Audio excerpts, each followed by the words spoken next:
안녕하세요. 제도권 주식분석입니다. 자, 오늘 소개시켜드릴 ETF는 주식과 채권을 적절히 혼합한 황금 밸런스를 가진 ETF입니다. 본인의 성향에 따라서 안정적인 자산이 반드시 필요하겠다라고 생각하시는 분들은 오늘 주의 깊게 들어보시면 도움이 되실 부분들이 있을 것 같습니다. 채권 혼합형 ETF입니다. 우리가 보통 주식에 100% 투자하는 ETF들을 많이 가지고 계실 텐데, 이 ETF는 주식의 30%, 채권의 70%의 비중을 가지고 있는데 결코 S&P 500에 뒤지지 않는 그런 성과를 가지고 있는 것이 바로 전통적인 채권 혼합형의 그런 장점 중에 하나입니다. S&P 500을 기본적으로 투자하고 있는데 안정적인 채권을 동시에 보유하기 때문에 장기적으로는 균형 잡힌 투자를 추구할 수가 있는 거죠. 특히나 퇴직연금에 100% 투자 가능한 그런 ETF이다 보니까 퇴직연금의 안전자산의 비중을 고민하시는 분들한테는 사실상 몇 개 없는 해답지가 될 것 같다라는 그런 생각을 하고 있습니다. 시작하기 전에 잠시 광고 좀 보겠습니다. 100년 된 산삼 1억 원의 가치. 여러분, 100년 된 산삼을 직접 드셔보신 적 있으신가요? 이젠 100년을 기다릴 필요 없습니다. 현대기술로 99% 그대로 복제했다면 믿으시겠습니까? 백진삼은 100년 된 산삼의 DNA를 99% 복제해 현대기술로 재현한 브랜드입니다. 산삼 복제 과정에 대해 궁금하시죠? 바로 이렇게 진행됩니다. 건강식품계의 혁신, 프리미엄 건강식품 브랜드 백진삼입니다. 이런 분들께 추천드립니다. 기운이 딸리고 쉽게 지칠 때, 입맛이 없고 체력이 떨어질 때, 푹 자도 피곤할 때, 백진삼은 품질에 대한 미친 자신감으로 7일 이내 효과 없으면 100% 환불. 딱 7일만 경험해보세요. 구독자들 특가는 댓글 확인 부탁드리겠습니다. 투자 위험 등급을 보면 사실 보통 위험의 ETF들은 잘 보기가 힘듭니다. 주식의 50%가 넘어가게 되면 무조건 높은 위험 이상의 위험 수준을, 위험 등급을 받게 되는데, 이 상품은 보통 위험이다라는 거죠. 자, 공격적인 성향이 너무 부담스럽다, 혹은 지금 같은 1개월 동안에 나스닥이 7%, 8% 빠지는 시장이 두렵다라고 하시면은 투자 성과까지 챙기는 그런 공격과 방어를 균형 있게 추구하는 이런 ETF들을 좀 보실만한 거죠. 4등급이다라는 것을 한번 살펴보시고요. 자, 왜 그렇게 성과가 나타났는지를 실제로 한번 시뮬레이션 해보겠습니다. S&P 차트를 한 5년 정도 이상을 보게 되면은 실제로 22년 8월에 저점을 딛고 일어나서 이때 공포가 있었죠. 그러면서 반등하는 모습을 보여줬고, 최근도 마찬가지입니다. 최근에 공포가 있었지만 반등하는 그런 기세를 보여주고 있는 그런 시점이다라는 겁니다. 22년 8월부터 현재까지의 시점을 놓고 보면은 반등했다라는 건데, 같은 기간 22년 8월부터 현재까지의 기간을 비교를 해보겠습니다. 위의 것이 이번 ETF 주인공 에이스 미국 S&P 500 채권 혼합 ETF고요. 두 번째가 S&P 500에 투자하는 에이스 상품입니다. 연간 등가로 보게 되면은 11%씩 올랐습니다. 그러니까 3년 동안에 약 11%씩 올랐고, S&P는 아무래도 이 반등하는 그 시점이었다 보니까 연간으로 17%나 상승하는 그런 모습을 보였던 거죠. 자, 상승할 때는 당연히 온전히 상승하는 그런 부분들을 따라가지 못하는 것이 채권 혼합형의 단점이긴 하지만, 자, 우리가 생각하기에 시장이 계속해서 오른다라고 생각하면은, 자, 이런 대비를 하지 않게 되면 시장이 빠질 때 또 충격을 받게 되는 것이 우리 주식시장인 거죠. 25년 1월 2일부터는 실제 관세 이슈가 부각이 되면서 가파르게 하락한 그런 모습을 보여줬던 그런 때였습니다. 마찬가지로 채권 혼합형 ETF 그리고 S&P 500이거든요. 자, 연간 등가로 환산해 보면은 3.68%밖에 빠지지 않았는데 가파르게 하락하다 보니까 연간으로 환산한 수익률, 물론 3개월 수익률이긴 하지만 나누기 3 곱하기 12를 했을 경우에는 자, 무려 19%나 하락할 수 있는 그런 추이를 보이는 게 바로 주식의 몰빵한, S&P 500의 몰빵한 그런 결과값이라는 거죠. 시장의 하락기에서는 채권 혼합형의 장점이 완전히 부각이 되고 있습니다. 자, 상승에 투자하는 것이 중요하긴 한데, 포트폴리오 상에서 내가 이 자산이 중요한 자산이고 아주 장기적으로 모아가야 되는 그런 시점에서 하락이 지속된다라고 가정했을 때는 20%씩 빠지는 것에 대한 부담감이 아무래도 있게 마련인 거죠. 그래서 주식이 30% 들어가는데 채권의 70%가 어떤 역할을 하는지가 또 중요한 관건이 될 것 같습니다. 자, 안에 들어가 있는 포트폴리오를 한번 살펴보겠습니다. 채권의 역할이 되게 중요한 그런 ETF다라는 생각이 드실 텐데요.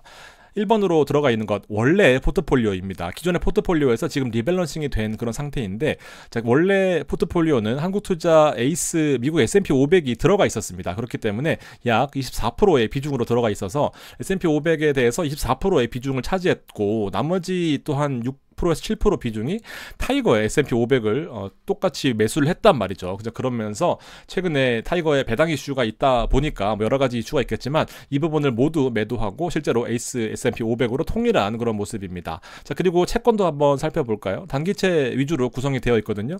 실제로 미국 국채들이 많이 들어가 있는데 중장기 국채라고 하더라도 25년 만기였습니다. 그리고 우리나라의 국공채들이 미국에 상장된 형태로 실제 25년, 24년은 지금 옛날 거기 때문에 한번 살펴보시고 최근 포트폴리오를 보면 미국 S&P 500이 29%로 들어가 있는 거죠. 나머지 한국에 상장돼 있는 미국에 상장돼 있는 한국 회사들이 26년 만기, 25년 만기 이런 식으로 되어 있다라는 겁니다. 이 트레저리라고 써 있는 약자들이 미국 국채거든요. 비중이 되게 높다라는 거고 나머지 채권들로 구성되어 있는 것이 현재 미국 S&P 500 채권 혼합형의 포트폴리오다라고 보시면 됩니다.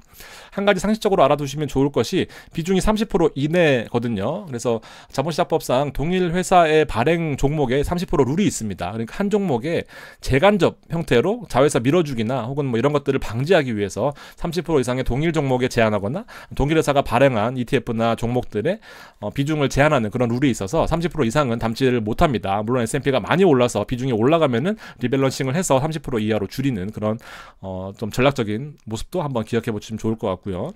단기채들은 25년 만기, 26년 만기 그리고 미국과 한국의 단기채로 구성이 되어 있는데 이 단기채의 특성이 되게 중요하겠죠. 실제로 단기채를 살펴보면 미국에서 가장 유명한 단기채 두 가지를 제가 들고 와봤습니다. SGOV라고 하는 것, 0에서 3개월짜리 만기되는 이제 미국의 채권입니다. 1년 동안의 수익률을 보면 0.02예요. 오르다가 배당락, 오르다가 배당락 이런 식으로 계속해서 박스권을 유지를 하면서 배당 수익률이 12개월 동안에 과거를 돌려보면 4.9%다라는 거죠. 약 한 5%의 배당이 기본적으로 깔려있다 라고 생각하시면 되겠죠. 최근에 나온 ETF 중에 되게 유명한 ETF가 뱅가드에서 나온 3개월 만기 ETF입니다. 차이가 좀 나는데요. 얘는 아시다시피 느낌이 오시겠죠? 토탈 리턴 형태인 거죠.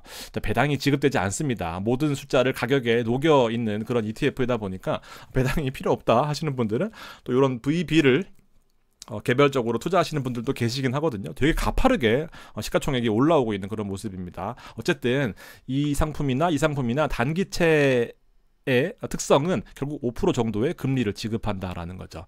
한 달 동안에 0.32거든요. 12를 곱하게 되면 대략적으로 한 4%대 혹은 조금 더 보면 4.5 정도까지도 볼 수 있다라고 생각하시면 될 것 같습니다. 아무튼 4.5에서 5%를 기본적으로 깔고 가는 것이 단기채의 특성이다라는 거죠. 다시 한번 살펴보시면 단기채로 70%가 구성되어 있다는 말을 치환해보면 기본적으로 한 4, 5%는 깔고 갈 수 있겠구나라고 생각하시면 될 것 같아요. 그래서 이 성과에 따라서 혹은 S&P가 하락하느냐에 따라서 뭐 상승하느냐에 따라서 이 포트폴리오의 균형이 채권에 달려있다라고 보시면 됩니다. 자, 한번 살펴보겠습니다. S&P의 비중 30%가 차지하는 역할은 결국 SPY를 기준으로 한번 살펴보면은 표준 편차가 한 10% 정도 되거든요. 그러니까 위로 10%, 아래로 10% 정도 움직일 수 있다라는 거고 연간으로 변동성을 살펴보면 한 13%씩 움직인다라는 겁니다.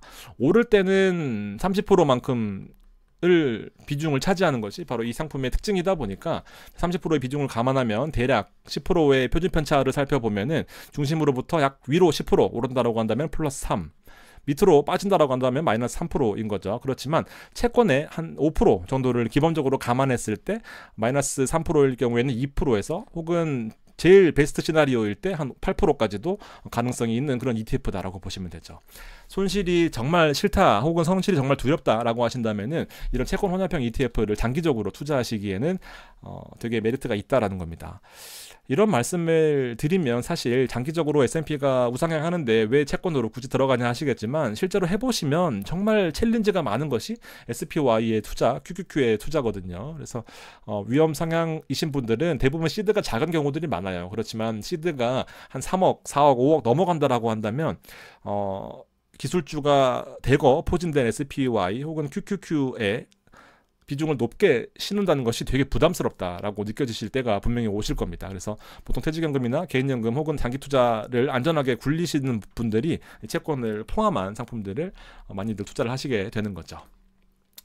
상품 스킴 살펴보고 마무리하겠습니다. 일단 3대 7이란 비중을 한번 살펴보실 필요가 있고요. 매일 리밸런싱을 합니다. 결국 이 리밸런싱이라는 용어 자체가 개인이 할 수는 없어요. 이렇게 포트폴리오를 쭉 깔아놓고 한 100개 정도를 되는 것을, 그래서 올라있는 것을 팔고 싼 것을 담는다라는 뜻이거든요. 이거를 개인이 한다? 불가능합니다. 왜냐하면 오르는 것은 언젠가는 도전을 받게 되고, 이 좋은 종목들 중에서 가격이 낮은 종목들은 또 기저효과로서 반등할 수 있는 포인트들이 있기 때문에 적절하게 리밸런싱을 해주는 것이 되게 중요하단 말이죠. 근데 자동으로 해주는 데 있어서 보수가 0.15밖에 되지 않는다라는 것이 메리트가 있습니다. 장기 투자할 때 수수료도 중요하니까요. 그래서 이렇게 좀 살펴보시고요. 수익률을 한번 살펴보면은 이렇게 말씀드리겠습니다. 그냥 꾸준히 올라요. 시장에 큰 부침 없이 그냥 꾸준히 오른다라고 생각하시면 됩니다. 큰 하락이 사실 좀 눈에 띄기가 어려운 그런 상황인 거죠. 그리고 최근에 25년부터 살펴보면은 시장이 좀 안 좋을 때 올라오는 경향들, 거래량들이 좀 올라오고 있는 모습이죠. 근데 주가는 빠지지 않고 있습니다. 주요 지수들이 하락할 때 대비해서 시장 방어력이 좋다라는 거죠. 그러면서 채권의 기본적인 포트폴리오가 방어를 해주고 S&P가 올라온다라고 한다면은 플러스 알파가 되는 그런 상태로서 운영이 된다라고 생각하시면 될 것 같아요. 그래서 채권의 100% 이하를 기본 스킴으로 하는데 주식을 40% 이하로 투자하겠다라고 설정이 되어 있는 채권 혼합형 ETF의 모습을 띄고 있고요. 0.15의 보수를 추구하고 있습니다. 그래서 하부 지수를 구성하는 종목들을 살펴보면 S&P의 30%가 들어가 있고, 지금 미국채라고 써 있는데요. 실제로 미국 국채라고 써 있지만 안에 들어가 있는 ETF들은 한국의 공기업들이 미국에 상장된 ETF 채권들도 구성 종목에 포함되어 있다라는 부분들을 좀 아시면 좋겠습니다.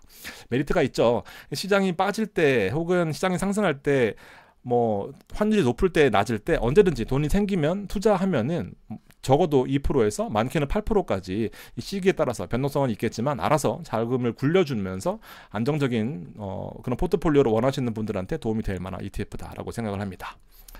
내용이 어렵지 않기 때문에 짧게 마무리하고요. 혹시 뭐 궁금하신 것들이 있으시면 카페나 댓글 남겨주시면 최대한 소통하도록 하겠습니다. 감사합니다.